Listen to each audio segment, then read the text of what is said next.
الحمد لله رب العالمين والصلاة والسلام على سيد الأنبياء والمرسلين وعلى آله وصحبه أجمعين ومن تبعهم بإحسان إلى يوم الدين. بسم الله الرحمن الرحيم. والتين والزيتون وطور سينين وهذا البلد الأمين لقد خلقنا الإنسان في أحسن تقويم ثم رددناه أسفل سافلين إلا الذين آمنوا وعملوا الصالحات فلهم أجر غير ممنون فما يكذبك بعد بالدين أليس الله بأحكم الحاكمين. والتین، قسم ہے انجیر کی، والزیتون، اور قسم ہے زیتون کی. یہ دونوں پھل ہیں بہت زیادہ مفید ہیں. ان میں فائدے اتنے زیادہ ہیں کہ ان کا شمار ہی ممکن نہیں ہے، مشکل ہے. جامع الفوائد ان کو کہتے ہیں، فوائد کو جمع کرنے والے ہیں یہ دونوں پھل.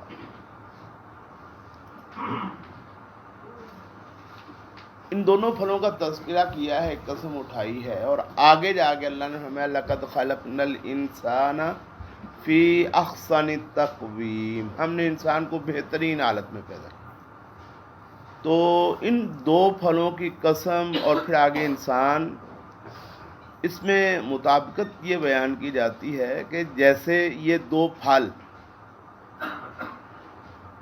فائدوں کو بہت زیادہ اکٹھا کرنے والے ہیں اور بہت زیادہ مفید اور فائدہ مند ہیں، تو ایسے ہی اللہ نے انسان کو بھی پیدا کیا ہے بہترین حالت میں کہ انسان بھی بہت زیادہ کیا ہو سکتا ہے، مفید اور فائدہ مند ہو سکتا ہے. اس میں بھی بہت ساری خیر، اصلاح، خوبی اور اچھائیاں اللہ رب العزت نے رکھی ہوئی ہیں. تو جیسے ان دو پھلوں میں اللہ نے بہت ساری اچھائیاں رکھی ہیں، خوبیاں رکھی ہیں، خیر رکھی ہے، فوائد رکھے ہیں، ایسے ہی اللہ نے جو انسان کو پیدا کیا تو انسان میں بھی اللہ نے بہت ساری خیر، خوبی، فوائد، اچھائیاں رکھی ہوئی ہیں. آگے پھر وہ تفصیل آپ پڑھیں گے انشاءاللہ. تین اور زیتون، اس سے مراد بعد مفسرین نے لیا ہے علاقہ شام. شام کی جو سرزمین ہے نا، وہ مراد لی ہے کہ التین اور زیتون، ان دونوں پھلوں کا تذکرہ کر کے اللہ رب العزت نے اس سے مراد کیا لیا ہے، وہ علاقہ جس علاقے میں یہ دونوں پھل ہوتے ہیں. تو آج کل تو ہر علاقے میں ہیں یہ پھل، تقریباً اکثر علاقوں میں. ہمارے پاکستان میں بھی زیتون کی کاشت شروع ہوئی ہے، اور انجیر جو ہے وہ پہلے ہی پاکستان کے پہاڑی علاقوں میں ہوتی ہے. ہمارے میدان میں بھی اگر انجیر کا پودا لگایا جائے تو بڑی شاندار انجیر ماشاءاللہ ہو جاتی ہے. تو لیکن ان دو پودوں کا جو اصل گھر ہے، اصل مسکن ہے جہاں سے یہ پھیلے ہیں اور دنیا میں عام ہوئے، وہ ہے سرزمین شام اور فلسطین. فلسطین اور شام میں تو یہ اتنی ہوتے ہیں، یہ جو ہے الزیتون جو ہے، یہ زیتون کا پھل اتنا زیادہ ہوتا ہے شام میں کہ وہاں یہ جیسے ہمارے ہاں گھاس پھوس نہیں ہوتی، جنگلی گھاس پھوس، بس ہر جگہ ہی بغیر لگائے اگ جاتے ہیں، اور پھر جناب وہ ان کو ختم کرنے میں مسئلہ بن جاتا ہے. وہاں پہ اتنے یہ پودے ہوتے ہیں اور اتنا یہ پھل ہوتا ہے. زیتون کا درخت اللہ رب العزت نے قرآن مجید میں اس کا بہت زیادہ تذکرہ فرمایا ہے. فرمایا زیتون تو ایسا ہے کہ اس کو شجرہ مبارکہ، بابرکت درخت اللہ نے قرآن مجید میں قرار دیا کہ زیتون جو ہے یہ بابرکت درخت ہے. اور میں اس کا تیل ہوتا ہے اور وہ اتنا شاندار تیل ہوتا ہے کہ لو قریب یقاد زیتها تضیء ولو لم تمسسه نار، کہ عام طور پہ تیل کو چراغ میں ڈال کے اس کو کیا کیا جاتا ہے، اس میں وہ دیا وغیرہ رکھ کے بتی رکھ کے آگ لگائی جاتی ہے اور وہ کیا ہو جاتا ہے، روشن ہو جاتا ہے. تو یہ زیتون کا تیل اللہ فرماتے ہیں ایسا شاندار اور صاف آئل ہوتا ہے، تیل ہوتا ہے کہ یقاد زیتها تضیء، اس کا تیل قریب ہے کہ خود ہی روشن ہو جائے. ولو لم تمسسه نار، آگ لگائے بغیر ہی روشن ہے. اور میں نور علی نور، یہ جو درخت ہے نا زیتون کا، روشنی پر روشنی ہے، نور پر کیا ہے، نور ہے. اللہ نے اس کی اتنی تعریف کی ہے قرآن مجید. سورۃ المومنون میں اللہ رب العزت نے اسی کے بارے میں ارشاد فرمایا وَشَجَرَةً تخرج من طور سیناء تنبت بالدہن وصبغ للآکلین. یہاں پہ بھی اللہ نے زیتون کی جو تعریف فرمائی، اچھا زیتون کی بھی تعریف فرمائی اور ساتھ ہی اللہ رب العزت نے وہ جو میں نے کہا کہ مفسرین ان دونوں کا تذکرہ کر کے کیا سمجھتے ہیں، وہ کہتے ہیں کہ ان کا ذکر کر کے اللہ نے دراصل اس زمین کا ذکر کیا جہاں پہ یہ پیدا ہوتے ہیں. تو یہ جو آیت میں نے آپ پڑھی وَشَجَرَةً تَخْرُجُ مِن طُورِ سَیْنَاءَ، کہ ایسا درخت جو طور سینا سے نکلتا ہے. تو زیتون کا بھی تذکرہ ہے اور زیتون کی سرزمین کا بھی اللہ نے کیا کر دیا ہے، ساتھ ہی تذکرہ کر دیا ہے کہ یہ وہاں سے نکلتا ہے طور سینین، اور وہ جو علاقہ نا شام کی سرزمین اور فلسطین کی سرزمین اس سے نکلتا ہے. اللہ فرماتا ہے ایسا مبارک درخت ہے کہ فرمایا تنبت بالدہن، وہ تیل کے ساتھ اگتا ہے. زمین میں کیا ہے، مٹی ہے، پانی ہے، تو اس مٹی اور پانی سے وہ درخت پیدا ہوتا ہے، وہ پروان چڑھتا ہے. جب پیدا ہو جاتا ہے، پروان چڑھ جاتا ہے، تو اس میں ہے کیا، تیل ہی تیل ہے. تنبت بالدہن، اتنا مبارک درخت ہے کہ اس میں تیل ہی تیل ہے. اور وہ تیل کیا ہے، وصبغ للآکلین، درخت ایسا ہے کہ کھانے کے لیے سالن کی حیثیت بھی وہ رکھتا ہے. اس کو بطور پھل کھا لو تب بھی بابرکت ہے، بطور سالن کھا لو تب بھی کیا ہے، بابرکت ہے. اس کا آئل استعمال کر لو تب بھی کیا ہے، بابرکت ہے. اس کو اچار میں ڈال کے بطور اچار کھا لو پھر بھی وہ کیا ہے، بابرکت. تو آج کل کے ڈاکٹر بھی یہ بات کہتے ہیں کہ اس وقت ہم جتنے بھی آئل استعمال کرتے ہیں یہ سارے کے سارے مصنوعی اور بناسپتی، یہ سب کے سب نقصان دہ ہیں. انسان کے لیے کیا ہے، نقصان دہ ہے. اور یہ جو زیتون کا آئل ہے یہ جتنا مرضی استعمال کر لو، اس میں کیا ہے، فائدہ ہی فائدہ ہے. اس میں نقصان کوئی نہیں ہے، فائدہ ہی فائدہ ہے. کچا استعمال کر لو، پکائے بغیر استعمال کر لو، سالن میں استعمال کر لو، ویسے کھا لو، اس کو پی لو. اور یہ جو زیتون کے دانے ہوتے ہیں ان کو استعمال کر لو، اس کے درخت کے کسی حصے کو استعمال کر لو، اس میں کیا ہے، خیر اور برکت ہی برکت ہے. فرمایا والتین، اور یہی حساب ہے انجیر کا، یہ بھی بہت زیادہ مفید ہے. آج کل تو مہنگی بھی بہت ہو گئی ہے، بہت زیادہ مہنگی ہو گئی ہے. نوجوانوں کو اگرچہ اتنی کو بعض اوقات پسند نہیں ہوتی، لیکن انسانی صحت کے لیے یہ انجیر اور زیتون، خاص طور پہ جو آج کل بیماریاں چل رہی ہیں ہمارے ہاں، یہ دلوں کی بیماریاں، شریانوں کی بیماریاں، بلڈ کی بیماریاں، ان بیماریوں کے لیے یہ دونوں ہی درخت کیا ہیں، بڑے ہی مفید ہے. حد سے زیادہ اللہ رب العزت نے ان کو مفید قرار دیا.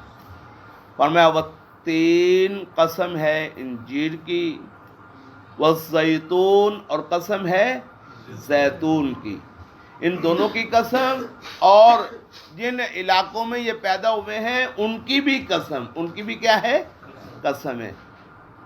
فرمایا وطور سینین، ان میں سے ایک جگہ کا نام بھی اللہ نے لے دیا، وطور سینین، اور سینین کے پہاڑ، طور کی قسم ہے. سینین ایک وادی کا نام ہے اور طور اس وادی میں موجود ایک پہاڑ کا نام ہے. جیسے جبل احد، تو احد پہاڑ کا نام ہے نا، تو طور ایک پہاڑ کا نام ہے اور سینین اس علاقے کا نام ہے جس علاقے میں وہ کیا ہے، وہ پہاڑ موجود ہے.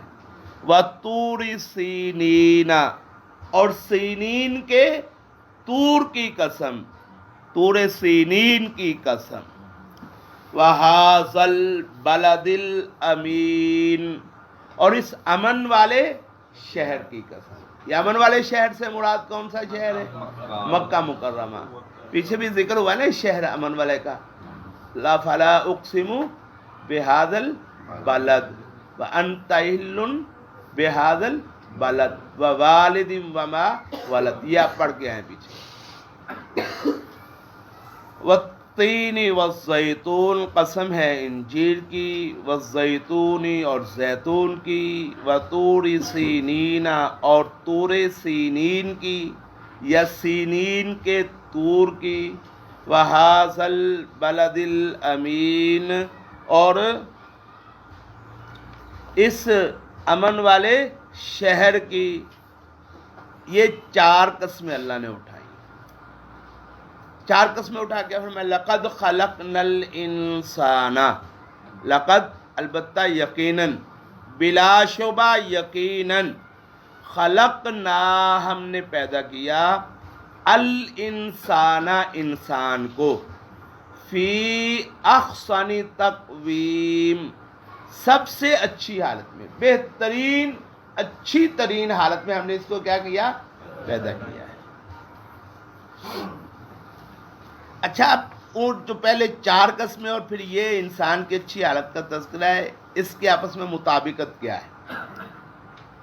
تو پہلی دو قسمیں تین اور زیتون، اس سے مراد مفسرین نے کیا لیا، وہ علاقے جہاں پہ یہ زیتون اور تین کیا ہوتے ہیں، پیدا ہوتے ہیں. اور وہ علاقے کون سے؟ سرزمین شام اور سرزمین فلسطین. وہ علاقے بھی انبیاء کا مسکن ہے. بنی اسرائیل کے جو اکثر پیغمبر ہیں وہ کہاں پیدا ہوئے بھائی؟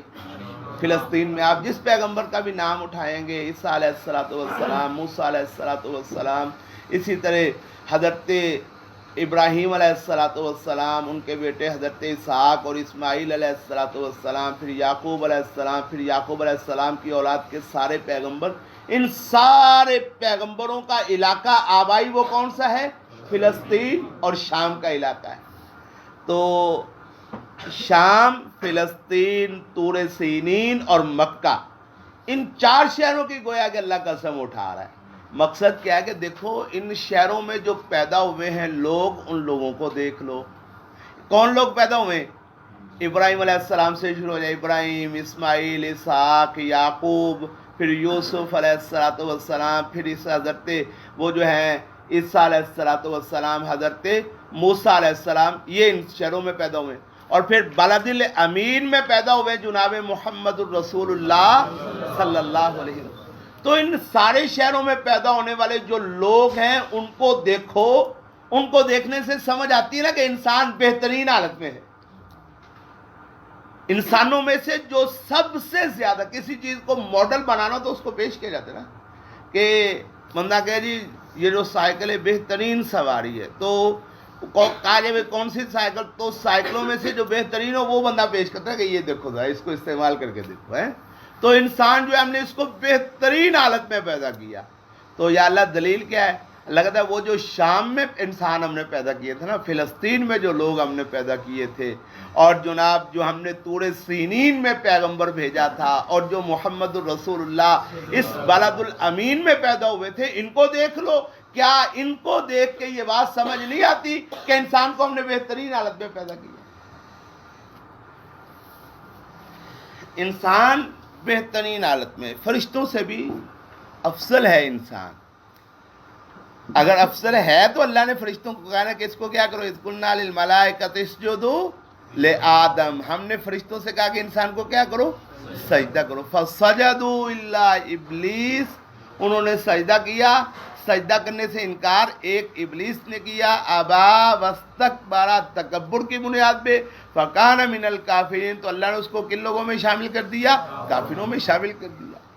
تو آدم علیہ السلام سے لے کے محمد الرسول اللہ صلی اللہ علیہ وسلم اور اس کائنات میں آخری انسان تک، یہ جو انسان ہے یہ کیا ہے؟ بہترین ہے. لقد خلقنا الانسان، یقیناً ہم نے پیدا کیا انسان کو، فی احسن تقویم، سب سے اچھی حالت میں، سب سے اچھی بناوٹ میں. یہاں سے کچھ لوگ ایک اور بات بھی کرتے ہیں، شاید آپ نے سنی ہوگی، کہ یہ جو ہے نا، ہم نے انسان کو بہترین حالت میں پیدا کیا. اس سے وہ لوگ یہ بات کرتے ہیں کہ بھائی انسان جس پانی کے قطرے سے پیدا کیا گیا وہ پاک ہے. کیوں بھائی؟ دلیل کیا ہے؟ کہتے ہیں جی اللہ کہتے ہیں انسان کو ہم نے بہترین حالت میں پیدا کیا. تو جب انسان بہترین حالت میں، تو یہ کیسے ہو سکتا ہے کہ ایک نجس اور گندی چیز سے انسان کو پیدا کیا جائے؟ گندی چیز سے جو پیدا ہوتا ہے وہ تو گندا ہوتا ہے. یہ فضول بات ہے. انسان کو ہم نے کیا کیا؟ بہترین حالت میں. انسان بہترین ہے نا، تو اب اس کے پیدائش میں جو چیز استعمال ہوئی ہے، جہاں جہاں یہ رہتا رہا ہے، اور پھر جو اس کا آگے اس کا فضلہ ہے، اس کا جو معاملہ ہے، سارے ہر چیز پاک ہونے کی دلیل تو نہیں ہے نا. یہ بہترین حالت میں ہے. باقی اب اس کی کیفیت اور حالت کیا ہے؟ اس سے نجاست بھی نکلتی کہ نہیں نکلتی؟ پیشاب ہے وہ بھی تو انسان ہی کرتا ہے نا، پاخانہ بھی یہی کرتا ہے، اور پھر اس کے پیٹ میں نجاستیں ہوتی ہیں. یہ اس کی پیدائش بھی جو ہے وہ نجاست کی حالت میں ہی ہوتی ہے. تو اب وہ جو اس کی خوراک بنتا ہے، خون ماں کے پیٹ کا، اب وہ خون بھی پاک تو نہیں ہے نا، وہ بھی نجس اور پلید ہے. تو یہ بات کہنی کہ چونکہ انسان بہترین حالت میں ہے تو اس کی ہر چیز ہی بہترین ہے اور پاک ہے، یہ تھوڑی سی قابل غور بات ہے. اس کو ایسے دعویٰ نہیں کر دینا چاہیے. ہاں یہ بات ٹھیک ہے کہ انسان باقی جتنی بھی مخلوقات ہے پروردگار عالم کی، ان ساری مخلوقات میں سے سب سے کیا ہے؟ افضل اور بہترین ہے. حتیٰ کہ فرشتوں سے بھی افضل اور بہترین ہے. اس کی وجہ کیا ہے؟ فرشتے جو ہیں ان کے پاس یہ جو انسان میں اللہ رب العزت نے شہوت کا مادہ رکھا ہوا ہے، انسان میں اللہ رب العزت نے جو خواہشات کو رکھ دیا ہوا ہے، انسان میں اللہ رب العزت نے جو اپنے نفس کی بات کو ماننے کا جذبہ رکھا ہوا، فرشتوں میں یہ نہیں ہے. اللہ کہتا ہے لا یعصون اللہ ما امرہم ویفعلون ما یؤمرون. وہ فرشتے ایسی مخلوق ہے کہ لا یعصون اللہ ما امرہم، اللہ ان کو جو حکم دیتا ہے اس کی وہ مخالفت کر سکتے ہی نہیں. وَيَفْعَلُونَ مَا يُؤْمَرُونَ، جو ان کو حکم ملتا ہے وہ اس کے بالکل 100% کیا کرتے ہیں؟ مطابق کرتے ہیں. کیوں کرتے ہیں؟ کہ وہ پابند ہیں. انسان کو اللہ رب العزت نے یہ استطاعت دی ہوئی ہے، طاقت دی ہوئی ہے، یہ اختیار دیا ہوا ہے کہ چاہے وَهَدَيْنَاهُ النَّجْدَيْنِ، اللہ کہتا ہے ہم نے اس کی دونوں راستوں کی طرف رہنمائی کر دی ہے. تو اب اس کو تو اللہ نے اختیار دیا ہوا ہے کہ چاہے تو ہدایت کا راستہ اختیار کر لے، چاہے تو کون سا راستہ اختیار کر لے؟ برائی، شہوات، خواہشات اور من مرضیوں کا راستہ اختیار. اچھا فرشتوں کو تو اختیار ہے ہی نہیں، ان کے پاس سیکنڈ آپشن نہیں ہے. کوئی ہے ان کے پاس سیکنڈ آپشن؟ اللہ کی بات ماننے کے علاوہ ان کے پاس کوئی سیکنڈ آپشن نہیں ہے. اور انسان کے پاس سیکنڈ آپشن ہے. تو فرشتے اگر اللہ کی بات مانتے ہیں تو یہ اتنا بڑا کمال نہیں ہے جتنا بڑا اگر کوئی انسان سیکنڈ آپشن کے ہوتے ہوئے اللہ کی بات ماننے، وہ کمال ہے. اتنا بڑا فرشتوں کا کمال تو نہیں ہے. پھر فرشتے جب اللہ کی بات مانتے ہیں ان پہ کوئی تکلیف نہیں آتی، کوئی مشکل اور پریشانی ہوتی ہے، کوئی مصیبت اللہ کی بات ماننے کے نتیجے میں کوئی امتحان، کوئی آزمائش ان کی ہوتی ہے. لیکن جب انسان اللہ کے راستے پر چلتا ہے، اللہ کے دین کے راستے پہ چلتا ہے، اللہ کے حکموں کے راستے پہ چلتا ہے، تو اس پہ امتحان آتا ہے کہ نہیں آتا؟ سب سے پہلی بات اس کو اپنے نفس کے ساتھ جنگ کرنی پڑتی ہے کہ یہ اپنے نفس کی بات کو ریجیکٹ کر کے کس کی بات کو مانتا ہے؟ اللہ کی بات کو مانتا ہے. اپنے نفس کے ساتھ اس کی پہلی جنگ ہوتی ہے، اپنی خواہشات کے ساتھ اس کی پہلی جنگ ہوتی ہے. اور دوسری بات کہ اس کے بعد پھر جو سارا معاشرہ ہے، لوگ ہیں، دنیا ہے، وہ اس کے کیا ہو جاتی ہے؟ خلاف ہو جاتی ہے. آپ دیکھ لیں رسول اللہ صلی اللہ علیہ وسلم کو، صحابہ کرام کو دیکھ لیں، اور پھر اس دور سے لے کے آج کے دور تک جیسے جیسے قیامت کا زمانہ قریب آتا جا رہا ہے، ویسے ویسے اس معاملے میں بھی کیا ہو رہی ہے؟ شدت پیدا ہو رہی ہے کہ جب بھی کوئی انسان اللہ کے دین پہ چلنے کی کوشش کرتا ہے اس کے لیے زندگی کیا کر دی جاتی ہے؟ مشکل. دشوار مصیبت والی پریشانیوں والی. اور آج کل کے دور میں تو سچ بولنا ہی مشکل ہو گیا ہے نا مشکل. اگر کوئی بندہ طے کر لے کہ میں نے حرام نہیں کھانا، سچ نہیں چھوڑنا، جھوٹ نہیں بولنا، یہ نہیں کرنا وہ نہیں کرنا، تو اس کے لیے اس کو بہت بڑے مجاہدے کی ضرورت ہے نا. تو اتنی بڑی مشقتوں کے باوجود پھر جو اللہ کے دین پہ قائم ہو جائے، یہ کمال ہے نا. تو اس لیے اللہ نے اس کو بہترین حالت میں قرار دیا ہے کہ اتنی مشکلوں کے باوجود یہ اپنا تعلق کس کے ساتھ رکھتا ہے؟ میرے ساتھ رکھتا ہے. اور جو رکھتا ہے وہی بہترین ہے، جو نہیں رکھتا وہ بہترین نہیں. والتین، انجیر کی قسم ہے، والزیتون، اور زیتون کی قسم ہے، والطور سینین، اور سینین کے پہاڑ. طور کی قسم ہے، یہ وہ پہاڑ ہے جس پہ حضرت موسیٰ علیہ السلام کو اللہ رب العزت نے اپنی ملاقات کے لیے بلایا تھا. واقعہ آپ لوگوں نے پڑھا ہوا ہے، سنا ہوا ہے. وَهَذَا الْبَلَدِ الْأَمِينَ، اور یہ وہ شہر ہے جس میں نبی کریم علیہ السلام پیدا ہوئے تھے. اس کو امین اس لیے کہا جاتا ہے کہ حضرت ابراہیم علیہ السلام نے جو دعائیں کی تھی، ان دعاؤں میں ایک دعا یہ بھی تھی، رب اجعل هَذَا الْبَلَدَ آمینہ، یا اللہ اس شہر کو کون سا شہر بنا دے؟ امن والا شہر بنا دے. تو ابراہیم علیہ السلام کی کیا تھی؟ دعا تھی. پھر اس دعا کو اللہ رب العزت نے کیا کر لیا؟ قبول کر لیا. دیکھ لیں اس وقت سے لے کے آج تک وہ شہر کیا ہے؟ امن والا ہے. نبی کریم علیہ السلام نے ہمیں امن والا ہے، امن والا رہے گا. میرے لیے اللہ نے چند گھنٹوں کے لیے حلال کیا. جب آپ نے مکہ فتح کیا تھا نا، اور مجھے اللہ رب العزت نے تھوڑی سی دیر کے لیے اجازت دی کہ میں ان لوگوں پہ حملہ کر کے اللہ کے دین کو غالب کرنے کے لیے اس شہر پہ قبضہ کر لوں. نہ مجھ سے پہلے اور نہ میرے بعد قیامت تک کسی کے لیے یہ جائز نہیں ہے کہ وہ اس شہر پہ کیا کرے؟ حملہ کرے. فرمایا لا یختلا خلاہا ولا یعضد شوکہا، اس کا کانٹا بھی نہیں کاٹا جائے گا. اس شہر میں اگر کانٹا اگ جائے تو کانٹا بھی نہیں کو کاٹ سکتا. ولا یعضد شوکہا لا یختلا خلاہا، اس شہر میں اگر گھاس پھوس اگ جائے تو اس شہر کی گھاس پھوس کو اتارنا اور اس کو اکھاڑنا بھی اللہ کے رسول نے فرمایا اس کی اجازت نہیں ہے. اللہ رب العزت نے اس کی گھاس کو اکھاڑنے دی. صحابہ نے کہا اللہ کے رسول اس میں ایک گھاس ہوتی ہے، ازخر اس کا نام ہے، تو وہ ہمیں بڑے کام آتی ہے، ہم اس کو جلاتے ہیں. اور جناب وہ جو سونا ہوتا ہے نا، اس کو جب بھٹی میں ڈال کے اس کو کندن بنایا جاتا ہے تو اس میں بھی وہ استعمال ہوتی ہے. وہ جو سونار ہیں وہ بھی اس کو استعمال کرتے ہیں، اور بھی بہت سارے اس کے فائدے ہیں. فرمایا الا الازخر، ہاں اگر کوئی شخص ازخر گھاس کو یہاں سے اکھاڑنا چاہے تو اس کو میں اجازت دیتا ہوں. تو فرمایا یہاں کی گھاس بھی امن والی ہے، یہاں کے کانٹے بھی امن والے ہیں، یہاں کے پرندے بھی امن والے ہیں، یہاں کی ہر چیز ہی کیا ہے؟ امن والی ہے. شکار یہاں نہیں کیا جا سکتا، کسی کا قتل یہاں پہ نہیں کیا جا سکتا، جانوروں کو بھی یہاں پہ مارنا کیا ہے؟ حرام. لیکن 5 جانور جیسے ایسے ہیں کہ نبی کریم علیہ السلام نے ارشاد فرمایا خمسن یقتلن فی الحل والحرم، 5 ایسے جانور ہیں کہ ان کو حل اور حرم دونوں میں قتل کر دیا جائے گا.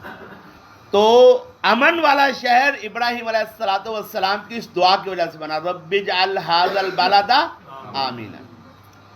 لقد خلقنا الانسان، یقیناً بلا شبہ یقیناً ہم نے پیدا کیا انسان کو، فی احسن تقویم، سب سے اچھی حالت میں، سب سے اچھی بناوٹ میں ہم نے پیدا کیا. ثم رددناہ، پھر ہم نے اسے لوٹا دیا.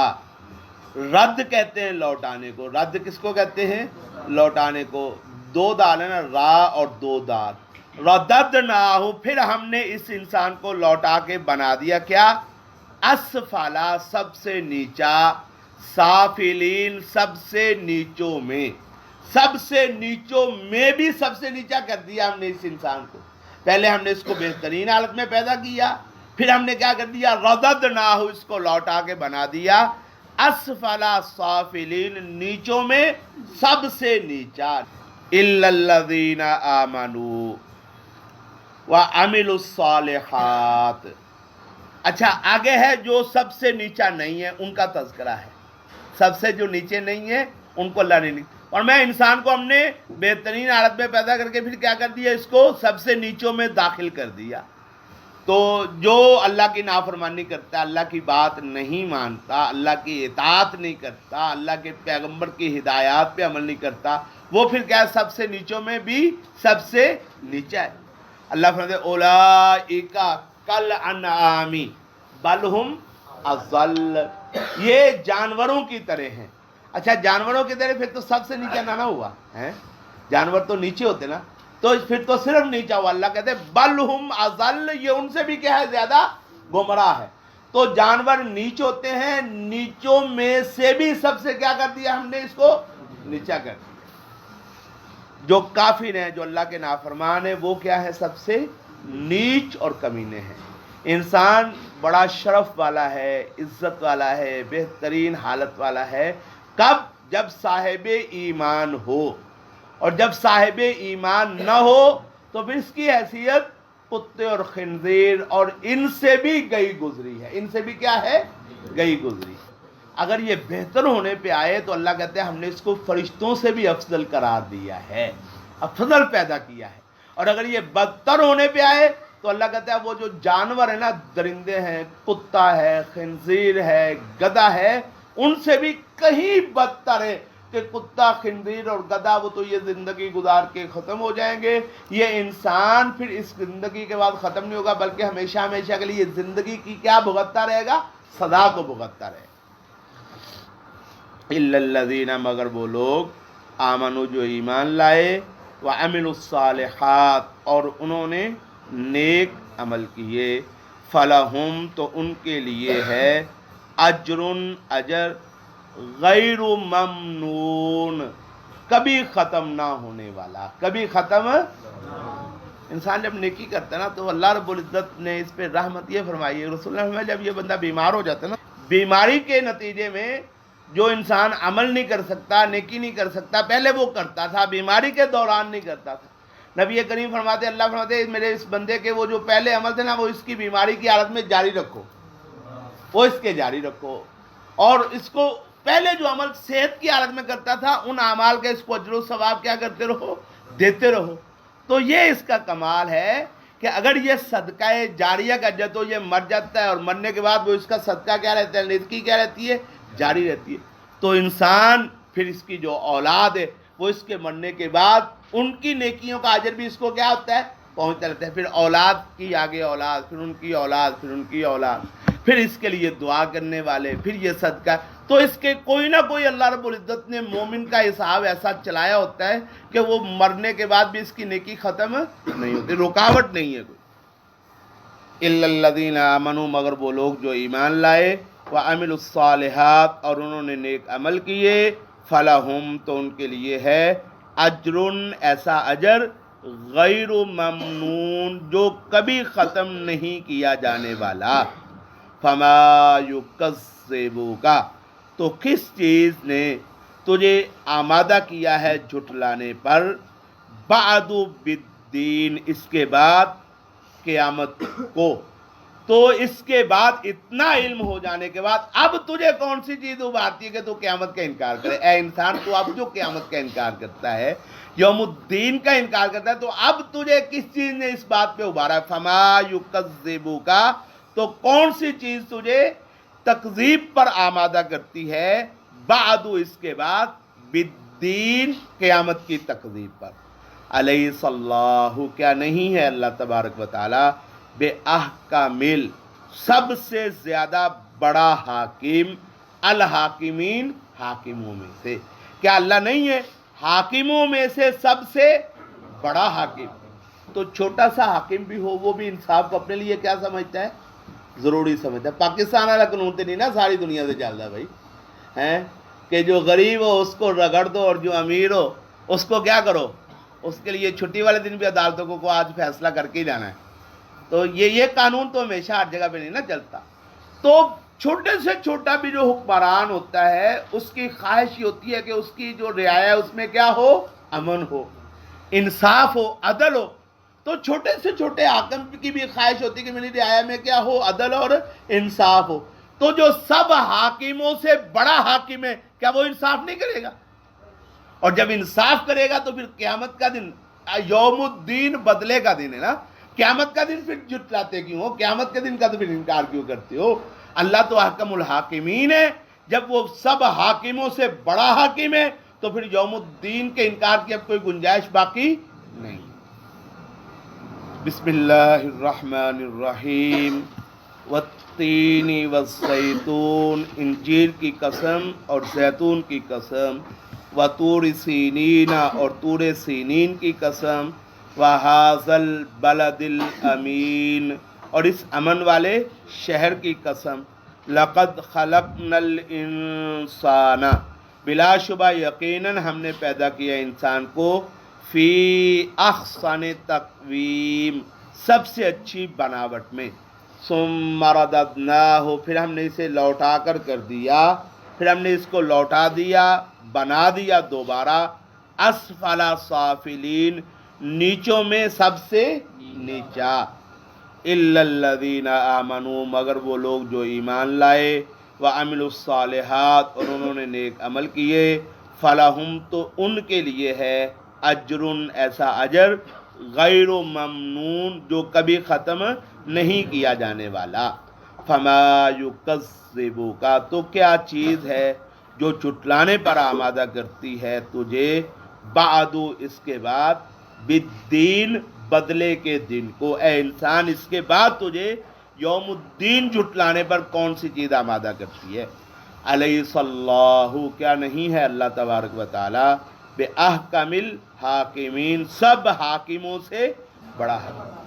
ترمذی میں ایک حدیث ہے، ابو ہریرہ رضی اللہ تعالیٰ عنہ اس کے راوی ہیں، کہ نبی کریم علیہ السلام نے ارشاد فرمایا جب کوئی بندہ سورۃ التین پڑھے، اس کی آخری آیت پہ پہنچے تو پھر وہ یہ پڑھے، بلا ونحن علی ذالک من الشاہدین، بلا ونحن علی ذالک کیوں نہیں، الیس اللہ بأحکم الحاکمین، کیا نہیں اللہ سب حاکموں سے بڑا حاکم؟ تو پھر بندہ اس کا جواب دے کیوں نہیں، وَنَحْنُ عَلَىٰ ذَلِكَ مِنَ الشَّاهِدِينَ، کہ ہم اللہ کے سب سے بڑا حاکم ہونے پر کیا ہیں؟ گواہ۔ لیکن یہ حدیث صحیح نہیں ہے، بعض لوگ اس حدیث کی وجہ سے یہ پڑھتے ہیں، نماز میں بھی آواز اونچی کر کے پڑھتے ہیں، ویسے بھی پڑھتے ہیں، تو وہ جو حدیث ہے وہ درست اور صحیح نہیں ہے۔ اس حدیث میں جو ابو ہریرہ رضی اللہ تعالیٰ عنہ کے شاگرد ہیں وہ نامعلوم ہے، اعرابی، ایک دیہاتی ہے جو ابو ہریرہ سے بیان کرتا ہے، تو پتہ نہیں وہ کون ہے دیہاتی، تو جب کسی کا پتہ ہی نہیں ہے تو اس کی روایت پھر صحیح قابل اعتماد نہیں ہوتی، یا تو ہمیں پتہ ہونا کہ کون ہے بندہ، اس کی حیثیت کیا ہے، شخصیت کیا ہے، پھر ہم اس کی روایت کو قبول کریں گے۔ تو اس کا پتہ مجہول ہے ایک راوی، حضرت ابو ہریرہ کا شاگرد کیا اس حدیث میں مجہول ہے، تو مجہول راوی کی حدیث ناقابل اعتماد ہوتی ہے۔ تو یہ حدیث جو ہے نا کہ اس سورت کے خاتمے کے بعد بلا ونحن علی ذالک من الشاہدین کے ساتھ جواب دینا چاہیے، یہ روایت صحیح ثابت نہیں ہے۔